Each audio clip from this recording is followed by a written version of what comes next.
Saudações! Eu sou Marcos Fábio Alexandre Nicolau, professor do curso de Filosofia da Universidade Estadual Vale do Acaraú, e esse é o Audio Paper, nosso podcast de narração de papers filosóficos. Nesse sexto episódio, apresentamos o paper A Divisão da Ciência da Natureza na Enciclopédia Filosófica para a Classe Superior. O paper visa compreender a proposta de sistema que Hegel possuía em seu período em Nuremberg, tempo em que era reitor e professor do ginásio municipal, do qual dispomos da Propedêutica Filosófica, que se trata dos cadernos originais utilizados pelo filósofo em seu ensino de filosofia durante o período de 1808 a 1811. Textos que não constituem um escrito orgânico, mas um conjunto de textos de circunstância nos quais Hegel se entrega à difícil tarefa de abrir a filosofia às mentes juvenis, acabando por nos dar uma verdadeira síntese de seu sistema em uma pedagogia tentativamente simples e direta. Nessa compilação, encontramos sua Enciclopédia Filosófica para a Classe Superior, que nos fornece uma ciência da natureza, segundo momento do sistema, que traz a matemática e não a mecânica, como encontramos na Enciclopédia Berlinense, como primeira seção. Nessa divisão, que também será a da versão heidelbergiana, a mecânica faz parte da segunda seção, a física inorgânica. Assim, cabe-nos saber, por que Hegel deixa essa divisão? Buscaremos compreender essa questão e qual o lugar da matemática no sistema de Hegel. Maiores informações e o link de acesso para esse paper, direto no site da Revista Eletrônica de Estudos Hegelianos, serão encontrados na descrição desse episódio. Vamos ao texto.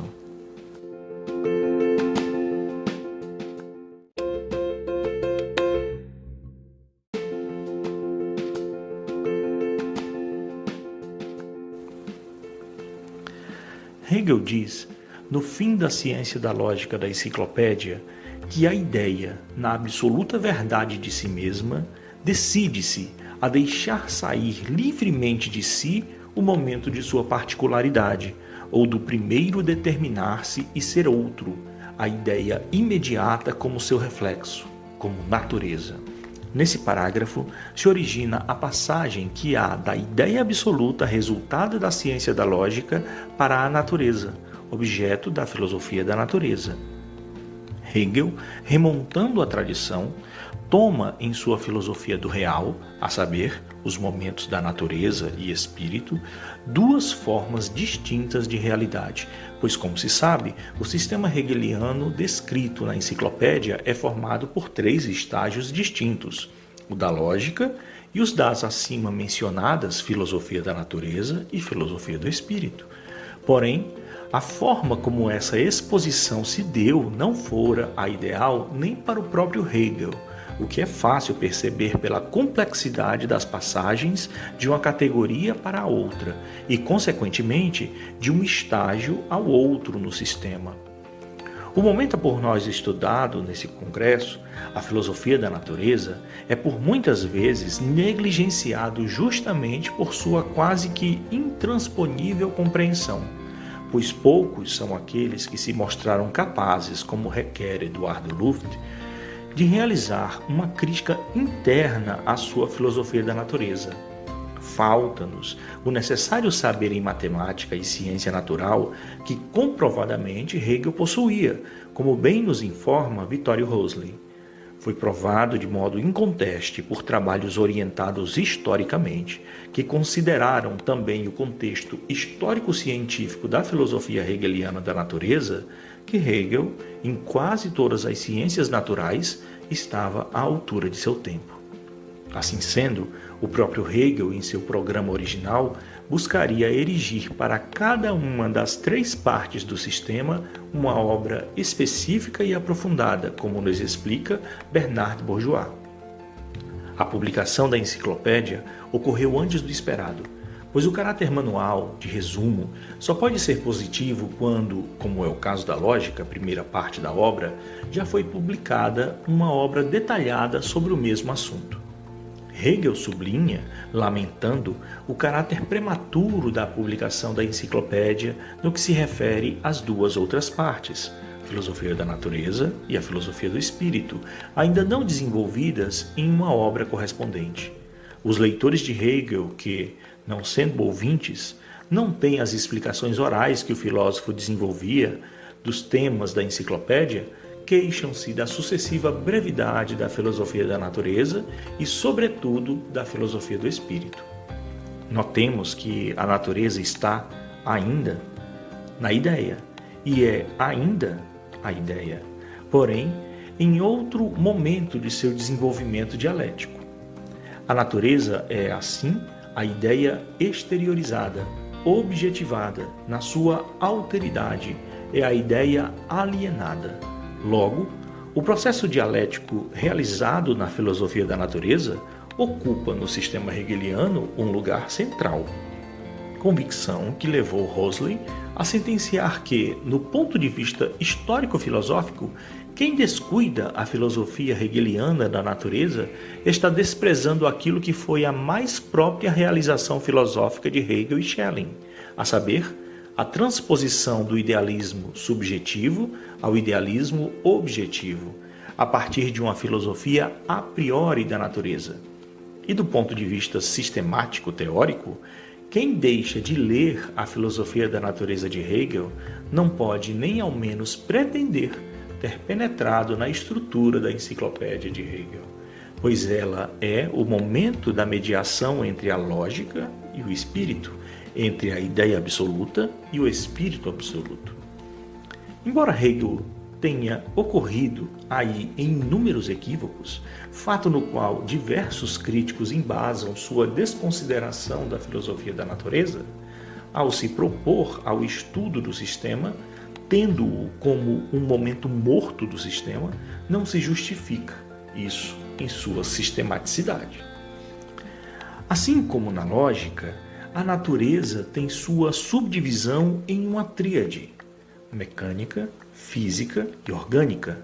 Nossa questão está situada justamente nessa subdivisão, pois em sua enciclopédia filosófica para a classe superior, encontrada em suas anotações de aula no período em que era professor do ginásio de Nuremberg, Hegel opta por uma subdivisão na qual a matemática e não a mecânica ocupa o primeiro momento da tríade. Tal questão nos remete a outra problematização. Qual será o lugar específico da matemática em Hegel? Seria a subdivisão em questão uma tentativa de Hegel em estabelecer na filosofia da natureza o lugar de uma filosofia da matemática? Analisemos isso buscando primeiramente compreender o porquê Hegel propôs essa divisão em 1808. O interesse de Hegel pela natureza, segundo Michael Hofheimer, já pode ser antevisto entre seus períodos em Berna e Frankfurt, por influência do pensamento de Schiller, que, principalmente em sua Educação Estética do Homem, analisa a dicotomia sujeito-objeto como uma separação natural ou objetiva que acarreta uma dicotomia entre razão e natureza. Curiosamente, Hegel já esteve às voltas com esse problema sem encontrar solução. Assim, a proposta schilleriana de superar esse cisma através de uma síntese estética conciliadora de sujeito e objeto influencia diretamente o desenvolvimento nesse período do pensamento hegeliano.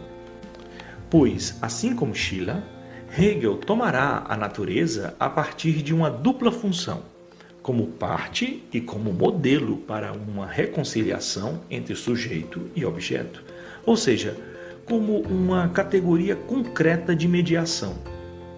Assim, torna-se a natureza um dos objetos centrais da formação do sistema hegeliano.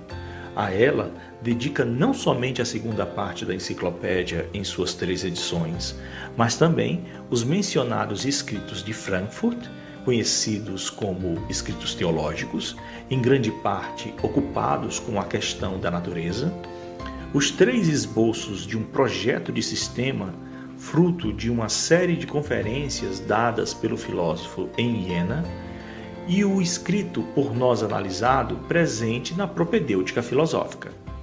Como se vê, a questão da natureza em Hegel tem um extenso histórico, o que torna compreensível as mudanças em sua exposição estrutural ao longo da formação do sistema, pois se trata de uma busca de construir a priori a experiência, isto é a experiência da natureza transformada em pensamento. Isso nos capacita a compreender o projeto de uma filosofia da natureza em Hegel. Tematizar a racionalidade do real, ou como bem disse Manfredo Oliveira, mostrar no real a identidade originária entre ser e pensar, a conciliação entre a razão subjetiva e a razão objetiva, portanto, a conciliação entre subjetividade e objetividade, entre ideal e real. Nesse projeto de racionalização do real, Hegel buscará realizar na esfera da natureza o mesmo intento da lógica, uma autofundamentação. Para tal, deve haver uma preocupação com o começo. E qual deve ser o começo da filosofia da natureza? Para Hegel, assim como para Kant, o real se dá pelas determinações de espaço e tempo, abstrações existentes determinadamente, ou pura forma, pura intuição da natureza. E continua Hegel, mas, diferentemente da lógica, a natureza, por isso, não começa com o qualitativo, mas com o quantitativo, pois sua determinação não é, como é o ser lógico, o abstratamente primeiro e imediato, mas essencialmente é o já em si mediado, ser exterior e ser outro. Espaço e tempo, assim como ser e nada, estão imbricados mutualmente, sendo o tempo a negatividade do espaço posta para si, ou seja, o tempo é a verdade do espaço, pois estão em comunicação intrínseca um com o outro. Como bem afirma Paulo Arantes, dizer que o tempo é a verdade do espaço significa que o espaço, em virtude da reflexão própria a seu conceito, se torna tempo. Ou, como lemos no adendo ao parágrafo 257, a verdade do espaço é tempo. Assim, o espaço vem a ser tempo. Nós não passamos tão subjetivamente para o tempo, mas o próprio tempo passa. A partir da suprassunção imediata entre espaço e tempo, deriva-se o lugar e o movimento, ou seja, deriva-se matéria.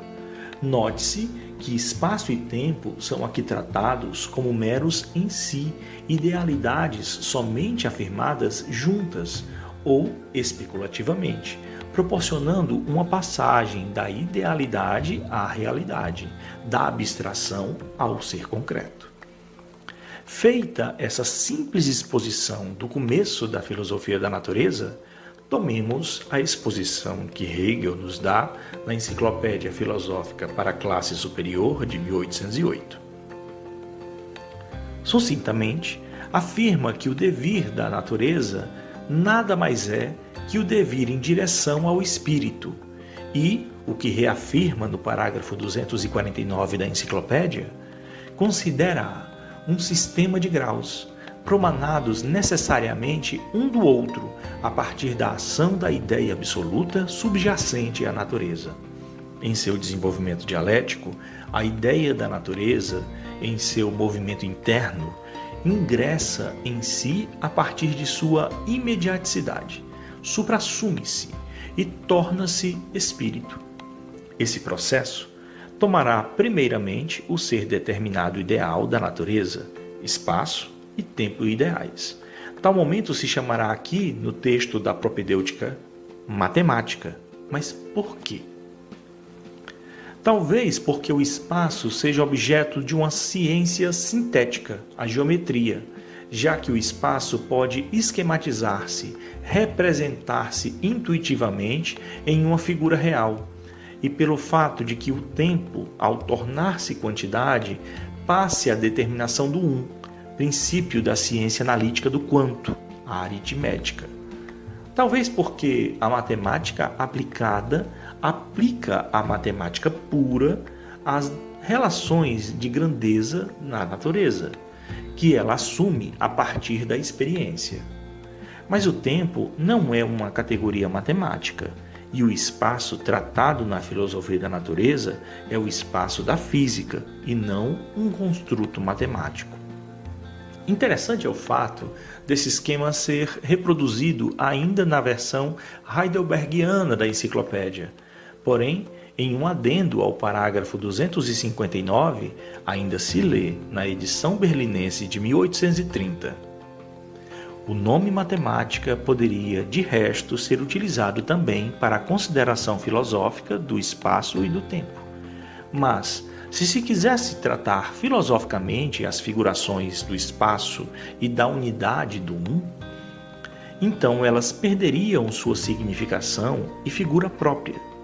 Uma filosofia das mesmas figurações viria a ser algo lógico ou também algo de uma outra ciência filosófica concreta, enquanto a matemática considera meramente a determinação de grandezas nesses objetos e destes também.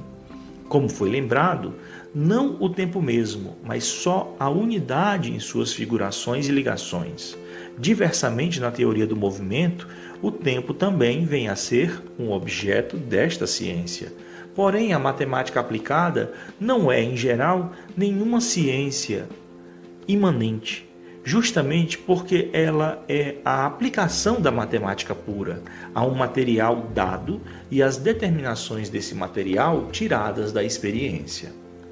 Embora tenhamos nessa passagem uma justificativa dada pelo próprio Hegel de tal estrutura, já que os adendos tratam-se do testemunho daqueles que ouviram as explicações do próprio filósofo em suas obras e em seus pensamentos, essa não fora efetivada nas versões posteriores, indicando uma mudança de perspectiva do filósofo em relação a essa ordem e nomenclatura, o que é ratificado por Hösle em nota. Hegel parece tê-la rejeitado logo após o aparecimento da enciclopédia heidelbergiana. Na preleção de 1819 e 1820, editada por Gies, lemos no capítulo sobre a divisão referente à primeira parte, mecânica, não apenas matemática. Porém, essa questão da subdivisão empregada por Hegel no processo de formação da estrutura da filosofia da natureza acaba por suscitar outra. Qual seria o lugar específico da filosofia matemática no sistema de Hegel? Para Hösle, esse é talvez o problema mais difícil do sistema hegeliano, pois, dentro da enciclopédia berlinense, a matemática é a única ciência particular cujos fundamentos não são fundamentados por uma disciplina filosófica regional e que, em última instância, não tem nenhum lugar nesse sistema.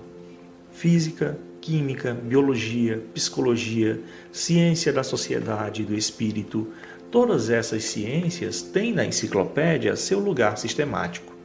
Mas onde cabe a matemática? Convencionou-se alocar a filosofia da matemática hegeliana na ciência da lógica, precisamente na esfera da quantidade, na doutrina do ser, pois aí se trabalha diretamente com os conceitos de número e operações matemáticas, além de conter uma série de notas sobre o infinito matemático, notas que chegam a quase 100 páginas na edição de Mundolfo. Tal momento é chave para a compreensão da terceira e última parte da doutrina do ser, a medida, que só pode ser vislumbrada por quem compreendeu a infinitude do quanto, o que implica a apreensão da questão do infinito matemático, exposto em uma sequência de 3 notas. Quiçá seja por isso a sincera advertência de Hegel para com essa parte do sistema. O desenvolvimento da medida, em que se busca no que se segue, é uma das matérias mais difíceis.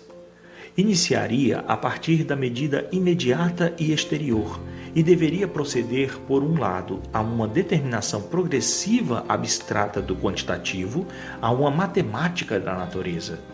Por outro lado, deveria indicar a conexão desta determinação de medida com as qualidades das coisas naturais, pelo menos em geral. Muitos são os intérpretes que não vacilam em afirmar ser este o lugar de uma filosofia da matemática em Hegel, mas existe uma outra corrente de intérpretes que vê na filosofia da natureza tal lugar.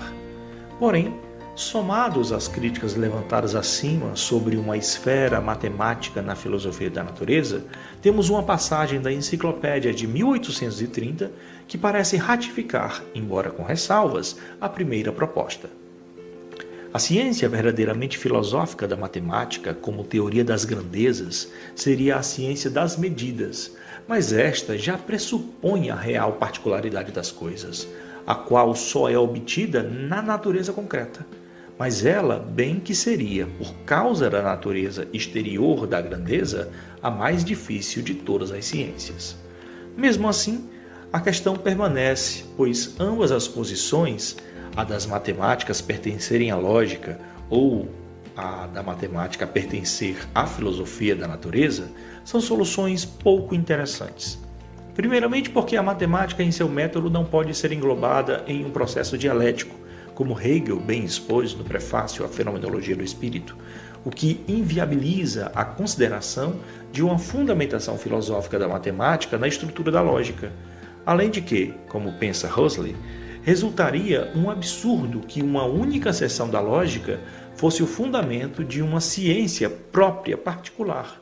Por sua vez, como já for exposto, dificilmente poder-se-á considerar a matemática no âmbito da filosofia da natureza, pois, por mais que tenhamos uma fundamentação da geometria na filosofia do espaço, não podemos considerar os entes matemáticos como algo natural, pois são ideais. Apesar de contarmos com trabalhos como os de Terry Pinckard, de Henri Lakatos e do matemático Alan Paterson, que mais claramente falou sobre a questão da matemática em Hegel, a questão encontra-se em aberto e apresenta-se como um desafio aos estudiosos hegelianos. É óbvio que podemos realizar tais delimitações e conjecturações sobre a questão, mas como diversos temas em Hegel, o lugar de uma filosofia da matemática em seu sistema não pode ser vislumbrado a não ser através de uma visão totalizante do sistema. Sistema esse que o próprio Hegel reconheceu possuir ainda lacunas a serem preenchidas. Assim, finalizamos com um testemunho realizado também sobre a questão pedagógica de Hegel quanto à necessidade de uma obra específica para esclarecer tal questão. Pensou ele, quando estava ainda em Nuremberg, em compor um compêndio para o ensino teórico da geometria e da aritmética, tal qual deve ser no ginásio, já que em Iena e aqui eu, em minhas preleções, achei que esta ciência, sem a intromissão da filosofia, que não cabe aqui, pode ser abordada de modo mais compreensível e mais sistemático do que usualmente.